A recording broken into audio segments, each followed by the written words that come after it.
இன்றைய தினம் 87வது அத்தியாயம் சூரத்துல் அலா சூராவை நாங்கள் பார்த்து இந்த சூரா 19 அத்தியாயங்களை கொண்ட ஒரு சூரா. இந்த சூராவுக்கு அல் அலா என்று பெயர் வைக்கப்பட்டது. இதனுடைய முதலாவது வசனம் சப்பி இஸ்ம ரப்பிக்கல் அலா. இந்த முதலாவது வசனத்தில் இந்த அலா என்ற சொல் இடம்பெற்றிருக்கிறது. எனவே இந்த சூராவுக்கு அல் அலா என்று பெயர் வைக்கப்பட்டிருக்கிறது. ரசூலுல்லாஹி ஸல்லல்லாஹு அலைஹி வஸல்லம் அவர்கள் இந்த சூராவை விசேடமாக 3 தொழுகைகளில் மாற்றியிருக்கிறார். அவர்கள் வித்ருடைய 3 ரக்காத் வித்ருடைய தொழுகையில் முதலாவது ரக்காத்தில் இந்த சூரத்துல் அலாவை ஓதுமாறு ரசூல் ஸல்லல்லாஹு அலைஹி வஸல்லம் சொன்னார். அதே போன்று நபியவர்கள் அதிகமாக ஜும்ஆவுடைய தொழுகையில் நபியவர்கள் இந்த சூராவை ஓதுவார். சூரத்துல் அலாவை ஜும்ஆவுடைய தொழுகையில் ஓதுவார். அதுபோன்று 2 பெருநாள் தொழுகைகளில் ரசூலுல்லாஹி ஸல்லல்லாஹு அலைஹி வஸல்லம் இந்த சூரத்துல் அலா இன்ஷா அல்லாஹ் நாங்கள் அடுத்து பார்க்கிற சூரத்துல் வாஷியா இந்த 2 சூறாக்களையும் 2 ஹஜ் பெருநாள் நோன்பு பெருநாள் தொழுகைகளிலும் ரசூலுல்லாஹி ஸல்லல்லாஹு அலைஹி வஸல்லம் அவர்கள் ஓதிக்கிறார்கள் என்பதை நாங்கள் பார்க்கிறோம். அதே போன்று ரசூலுல்லாஹி ஸல்லல்லாஹு அலைஹி வஸல்லம் அவர்கள் மதீனாவுக்கு ஹிஜ்ரத் சென்றதன் பின்னால் அங்கே மக்கள் எல்லாம் அவர்களை வரவேற்று கண்ணியப்படுத்தி சங்கை செய்த சமயத்தில் நபியவர்கள் ஓதிய சில சூறாக்களில் இந்த சூரத்துல் அலா ஒன்று என்ற கருத்தையும் பரா இப்னு ஆசிப் ரலியல்லாஹு அன்ஹு அவர்கள் அறிவித்தார்கள். அதே போன்று ரசூலுல்லாஹி ஸல்லல்லாஹு அலைஹி வஸல்லம் அவர்கள் இந்த சூராவை ஓதினால் குறிப்பாக முதலாவது வசனம் சப்பி இஸ்ம ரப்பிக்கல் அலா என்கின்ற வசனத்தை ஓதினால் சுப்ஹான ரப்பியல் அலா என்று ரசூல் ஸல்லல்லாஹு அலைஹி வஸல்லம் அவர்கள் ஓதக்கூடியவர்களாக இருந்திருக்கிறார்கள் என்பதை ஹதீஸிலே நாங்கள் பார்க்கிறோம். இந்த சூராவுடைய உள்ளடக்கத்தை பார்க்கும்போது 1 தொடக்கம் 5 வரையிலான வசனங்கள் அல்லாஹ்வுடைய மகிமையை பேசியிருக்கிறது. 6 தொடக்கம் 8 வசனங்கள் வஹீனுடைய உறுதி, வஹீ உண்மையானது உறுதியானது என்பதை பேசியிருக்கிறது. 9 தொடக்கம் 13 மக்களுக்கு நினைவூட்டப்படுகின்ற அம்சங்கள் அதில் பயனளிக்கும் என்பதையும் பேசியிருக்கிறது.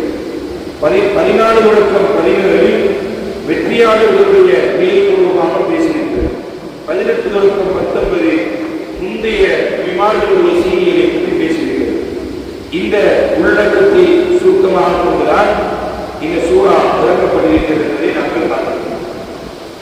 அல் அலா என்றால் மிக்க மேலானவன், மிக உயர்ந்தவன் என்ற கருத்தை இந்த சூராவுடைய பெயர் உள்ளடக்கி இருக்கிறது. கருத்து பார்த்தா சப்பி இஸ்ம ரப்பிக்கல் அலா, நபியே நீங்கள் மிக்க மேலான மகிமையுடைய உங்களது இறைச்சலின் பேரை நீங்கள் துதிப்பீராக. சப்பஹ என்றால் தஸ்பீஹ் செய்கிறார். அப்ப இந்த வசனம் எப்படி ஆரம்பிக்கிறது என்ற சூரா, நபியே நீங்கள் தஸ்பீஹ் செய்யுங்கள். யார? இஸ்ம ரப்பிக்கல் அலா, உயர்வான மகத்துவமான உங்களுடைய ரப்புடைய பேரை கொண்டு நீங்கள் துதிப்பீராக. அந்த நபியவர்களுக்கு இந்த சூறாவுடைய ஏன் இவ்வளவு தூரம் இந்த சூறா முக்கியத்துவம் பெறுகிறது என்றால், ஏன் நபியவர்கள் பல்வேறு சந்தர்ப்பங்களில் இந்த சூறாவை ஓதியிருக்கிறார்கள் என்று நாங்கள் பார்க்கும்போது, இந்த சூறாவுடைய முதலாவது வசனமே நபியே நீங்கள் அல்லாஹ்வை தஸ்பீஹ் செய்யுங்கள். பொதுவாக அல்லாஹ் சுப்ஹானஹு வ தஆலா அல்லாஹ்வை தஸ்பீஹ் செய்வது, அல்லாஹ்வை பரிசுத்தமாக்குவது, அல்லாஹ்வை துதிப்பது, அல்லாஹ்வை கண்ணியப்படுத்துவது, இதனை அல்லாஹ் சுப்ஹானஹு வ தஆலா விரும்புகிறார். நாங்கள் நாளாந்தம் ஓதக்கூடிய சூரத்துல் ஃபாத்திஹா இதனுடைய ஆரம்பமும் பிஸ்மில்லாஹிர் ரஹ்மானிர் ரஹீம் என்று ஆரம்பிக்கிறது. முதலாவது அதனுடைய இரண்டாவது வசனம் அல்ஹம்துலில்லாஹி ரப்பில் ஆலமீன்.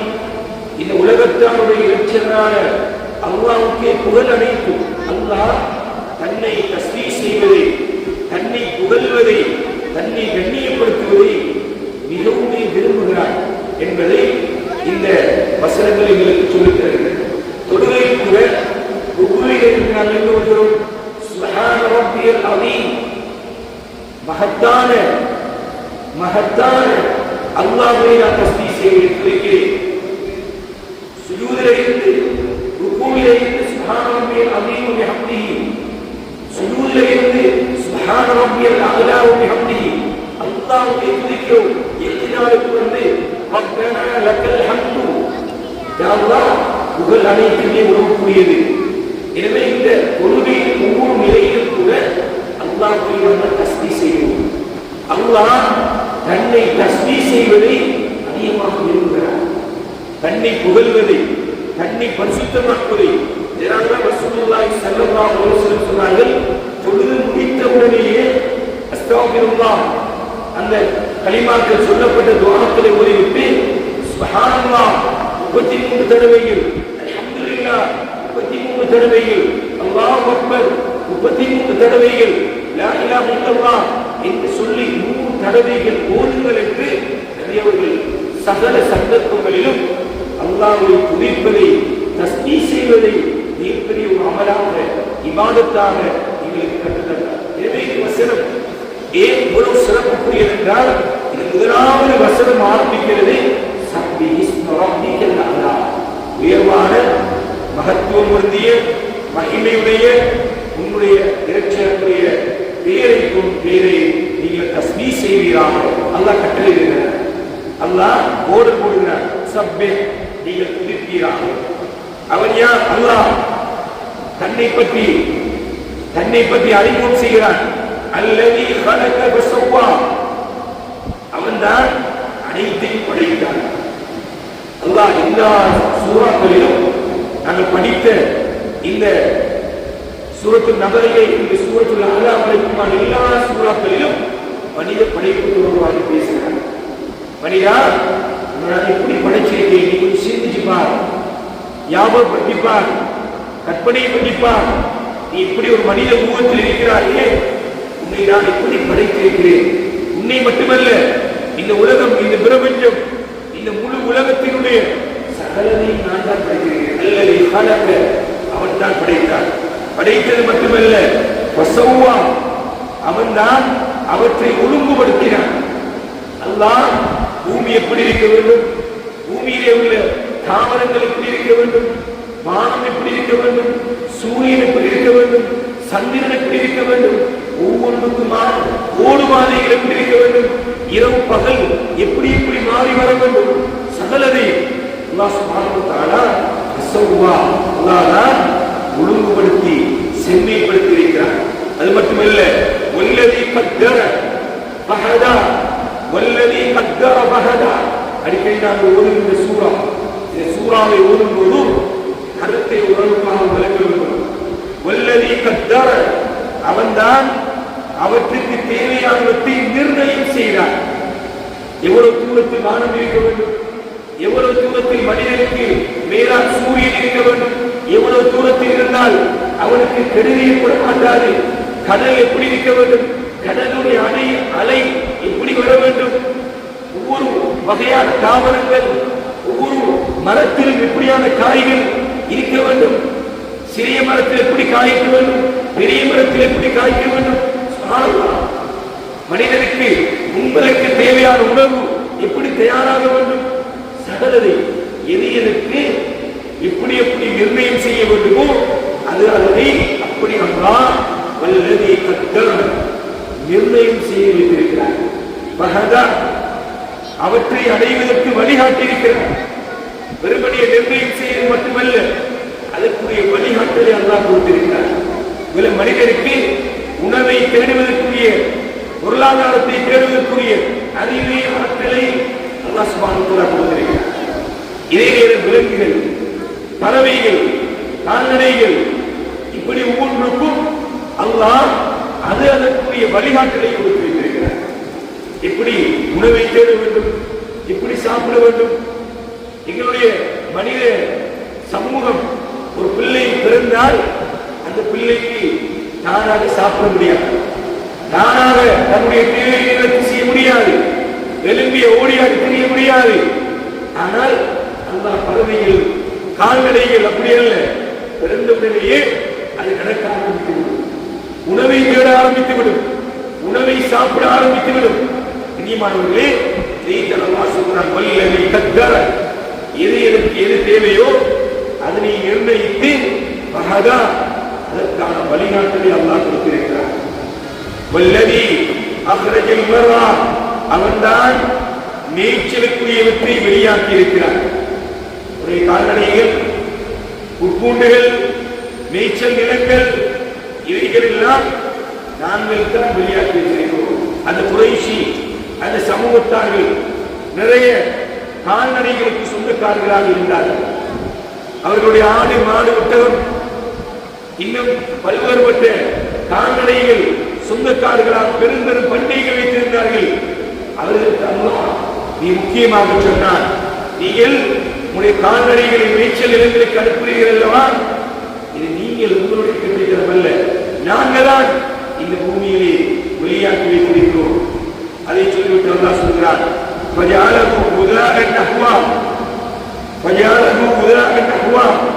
அல்லாஹ் சொல்கிறார், சில சில விலங்குகளுக்கு அல்லாஹ் காய்ந்த சருகுகளை உணவாக கொடுக்கிறோம், அதையும் நாங்கள் தான் ஆக்கி வைத்திருக்கிறோம்.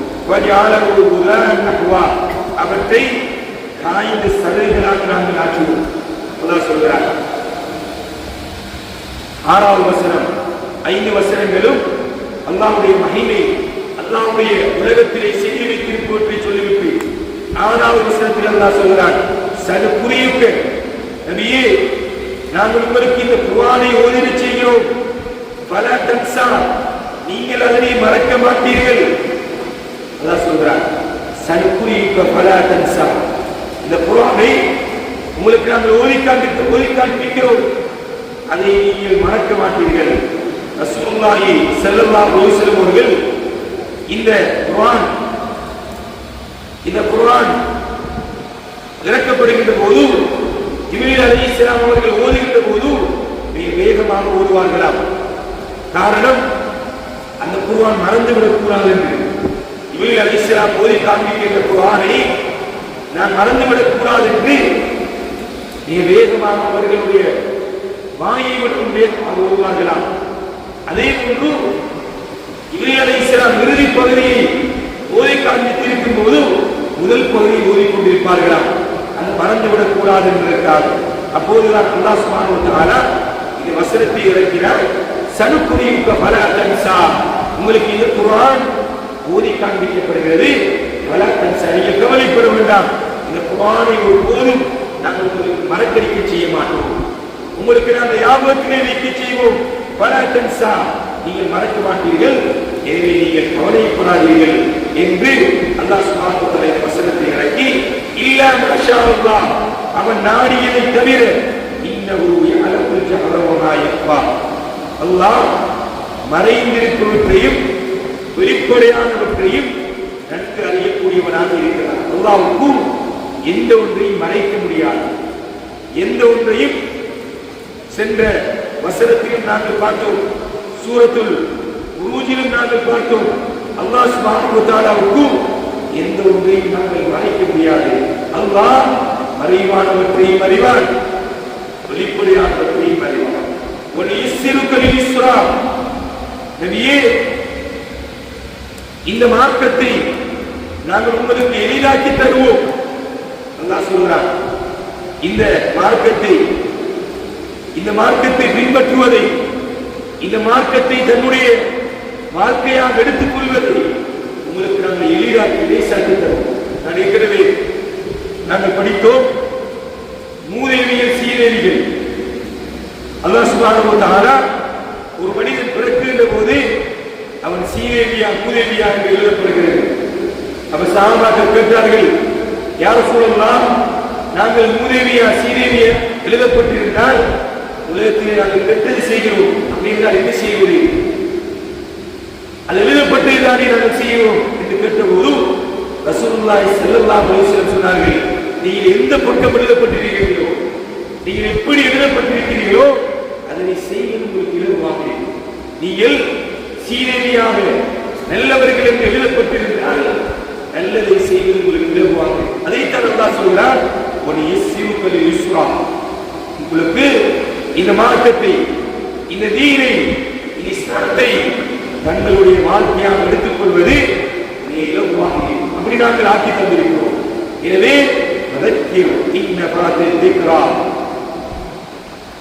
அல்லாஹ் சொல்கிறார், பதக்கீர், எனவே நீங்கள் நல்லுபதேசம் பெறுங்கள். அந்த குர்ஆனை கொண்டு நீங்கள் நல்லுபதேசம் பெறுவது உங்களுக்கு பயனளிக்கும். நீங்கள் இந்த தீனை, இந்த மார்க்கத்தை உங்களுக்கு இலகுவாக்கி தர வேண்டுமாக இருந்தால், பின்பற்றுவது உங்களுக்கு எளிதாக ஆக வேண்டுமாக இருந்தால் குர்ஆனை நீங்கள் உபதேசமாக எடுத்துக் அந்த குர்ஆனை நல்லுபதேசமாக எடுத்துக் கொள்ளுங்கள். எனவே அல்லாஹ் சொல்றார், அல்லாஹ்வை அஞ்சுபவர்களுக்கு, அல்லாஹ்வை பயப்படுபவர்களுக்கு, அல்லாஹ்வுடைய மறுமையை நம்புவவர்களுக்கு அல்லாஹ் இந்த நல்லுபதேசத்தை வழங்குவார். அல்லாஹ்வை செயற்கருமை யக்ஷா, அல்லாஹ்வை பயப்படுபவர்களுக்கு அல்லாஹ் இந்த குர்ஆன் மூலம் நல்லுபதேசத்தை கொடுக்கிறார். வயதஜன்னபுல் அஷ்கா, யார் துர்பாக்கியசாலிகளாக இருக்கிறார்களோ இந்த நல்லுபதேசத்திலே இருந்து அவர்கள் தூரமாகி விலகிக் கொள்வார்கள். அல்லாஹ் கெட்டவர்களை சொல்கிறார், தீயவர்களை சொல்கிறார். இந்த நல்லுபதேசத்தை, இந்த குர்ஆனை, இந்த தீனை, இந்த இஸ்லாத்தை எங்களுடைய மார்க்கமாக பின்பற்றாமல் இருக்கிறார்களே, கவலையிடமாக இருக்கிறார்களே, பொடுபோக்காக இருக்கிறார்களே, மறுமை பற்றிய கவலை இல்லாமல் இருக்கிறார்களே, மரணத்தை பற்றிய பயம் இல்லாமல் இருக்கிறார்களே, அந்த துர்பாக்கியசாலிகள் அவர்களுக்கு இந்த உபதேசங்கள், இந்த குர்ஆன், இந்த ஹதீஸ், நபியுடைய வாழ்க்கை என்று வந்துவிட்டால் அவர்கள் தூரமாகிவிடுவார்கள், அவர்கள் விலகிக் கொள்வார்கள். அல்லதி யஸ்லன்னால் குப்ரா, அவர்கள்தான் இந்த நரகம் எனும் பெரும் நெருப்பிலே நுழைவார்கள்.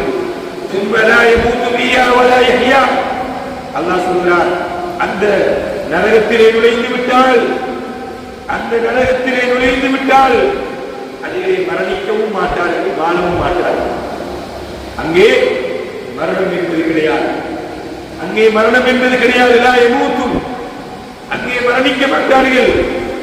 வலா யஹ்யா, சந்தோஷமான, நிம்மதியாக, மகிழ்ச்சியான வாழ்க்கையும் அவர்களுக்கு இருக்க மாட்டாது, நிரந்தரமாக அந்த நரகத்திலே இருப்பார்கள் என்பதை அல்லாஹ் சுப்ஹானஹு வ தஆலா சொல்கிறார். பாவங்கள் செய்து முஸ்லிம்களால் கலிமாவை சொல்லி பாவங்கள் செய்திருந்தால் அந்த பாவத்துடைய தண்டனையை நிச்சயமாக நரகத்திலே அனுபவிக்க வேண்டி வரும். அதன் பின்னர் அல்லாஹ் சுப்ஹானஹு வ தஆலா அவர்களை சுவர்க்கத்திற்கு அனுப்புவார். ஆனால் கலிமா சொல்லாத நிலையில், இஸ்லாத்தை ஏற்றுக்கொள்ளாத நிலையில் உலகத்திலே மரணித்திருந்தால் அவர்களுக்கு நிரந்தரமாக நரகம் என்பதை அல்லாஹ் சுப்ஹானஹு வ தஆலா இந்த வசனத்திற்காக சொல்கிறார். ثم لا يموت فيها ولا يحيا قد أفلح من تزكى, யார் ஈமான் கொண்டு பரிசுத்தமானவர்களாக ஆகிவிட்டார்களோ அவர்கள் நிச்சயம் வெற்றி பெற்று விட்டார். திரும்ப அல்லாஹ் நல்லவர்களை பற்றி சொல்கிறார். அவர்கள் யார் தெரியுமா? அவருடைய ரப்புடைய பெயரை நினைவு கூர்ந்து அல்லாஹ் அக்பர் என்று கூறி தொழுது கொண்டிருந்தவர்கள். அல்லாஹ்வை தொழுது கொண்டிருந்தவர்கள். பல் மாற்றமாக மறுமையை விட இவ்வுலக வாழ்க்கைக்கு முன்னுரிமை அளிக்கிறீர்களா? அல்லாஹ் கேட்கிறார். மறுமை இங்கே நீங்கள் விலை செய்யாதீர்கள், தவறு செய்யாதீர்கள், கட்டுப்பாடோடு நீங்கள் ஹலால் ஹராமை பேணிக் கொள்ளுங்கள். என்று சொல்லப்பட்டால் ஹராமாக இருக்கிறீர்களா, உலக வாழ்க்கைக்கு முன்னுரிமை அளிக்கிறீர்களா? அல்லாஹ் இப்படி கேட்கிறார். பல் தூதிஊனல் ஹயாத்தத் துன்யா, இந்த உலக வாழ்க்கைக்கு நீங்கள் ரெஸ்பெக்ட் பண்றீர்களா, முன்னுரிமை அளிக்கிறீர்களா, கவனம் அளிக்கிறீர்களா? இந்த உலக ஆசை, இந்த உலக மோகம் உங்களுடைய உள்ளத்திலே பெரிதாக உங்களுடைய உள்ளத்திலே ஆக்கப்பட்டிருக்கிறதா? அதற்குத்தான் நீங்கள் கண்ணியம் கொடுக்கிறீர்களா? இந்த உலக வாழ்வுக்கு நீங்கள் முன்னுரிமை அளிக்கிறீர்களா?